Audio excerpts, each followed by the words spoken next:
Allison Janes is a graduate of the University of North Carolina, Greensboro. During her senior year, she was slapped with an honor code violation that could have brought disciplinary action, ranging from a written warning to probation with restrictions. Her offense? Allison and fellow University of North Carolina student Robert Sinnott organized a peaceful on-campus protest of UNC's free speech policies.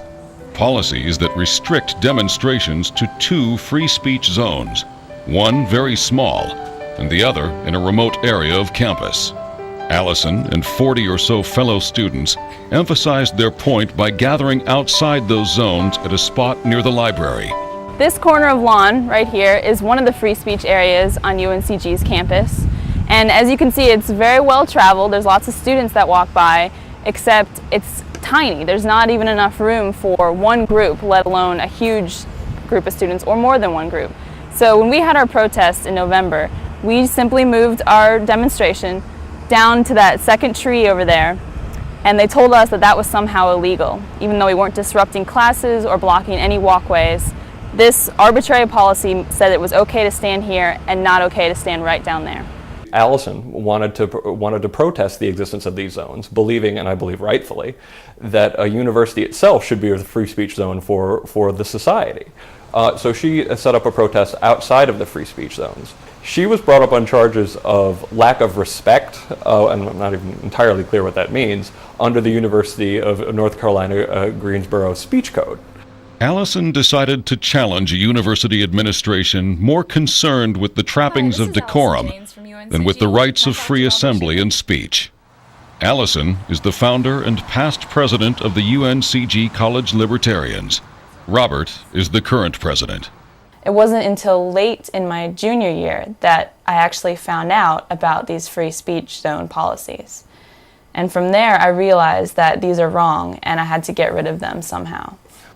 Allison is convinced her actions were justified.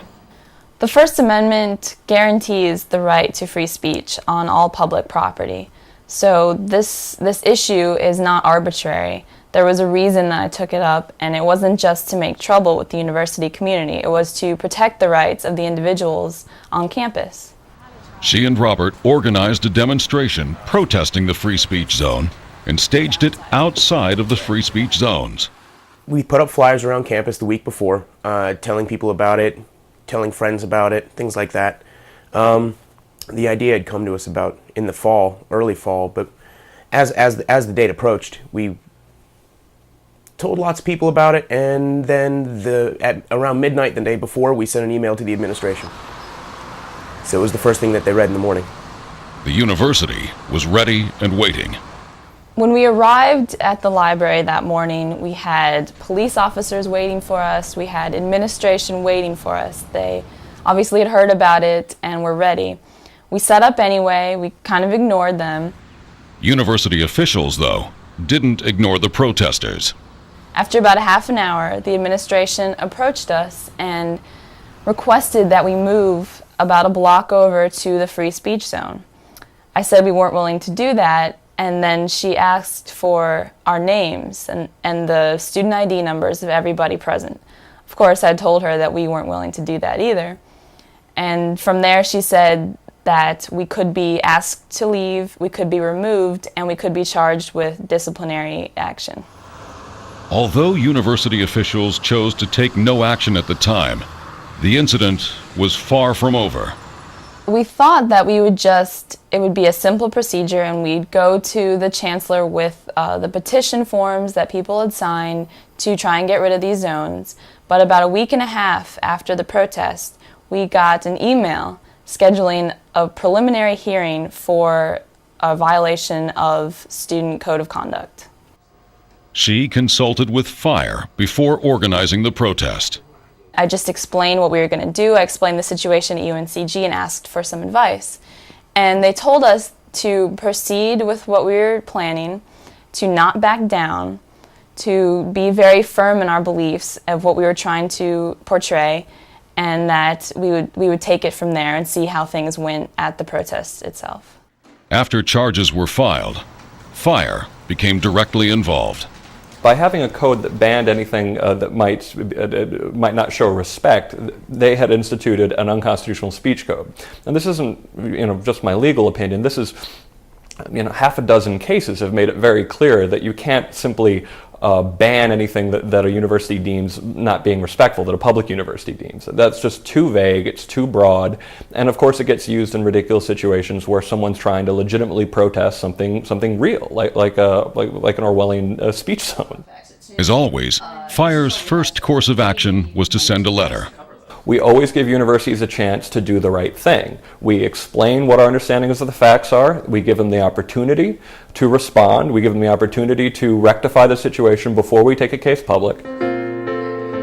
Since its founding, FIRE has acted on behalf of scores of students and professors whose rights have been threatened or violated. The defense of individual students and faculty, the education of students and faculty, the education of the public, and public exposure, shame, humiliation of people who would abuse positions of power and education to put coercion, indoctrination, censorship, repression, and double standards in the place of their promised decency and free environment for the exploration of ideas and free communication of ideas, all of that constitutes the mission of FIRE. Allison Jane's case was settled relatively quickly.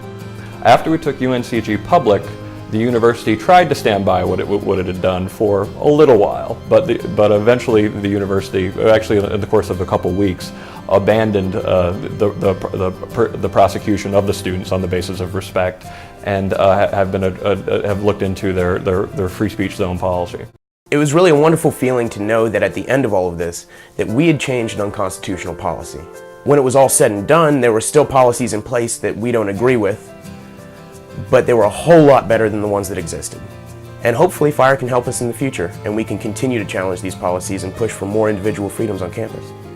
Because universities often can't defend in public what they do in private, the Foundation for Individual Rights in Education will continue the fight.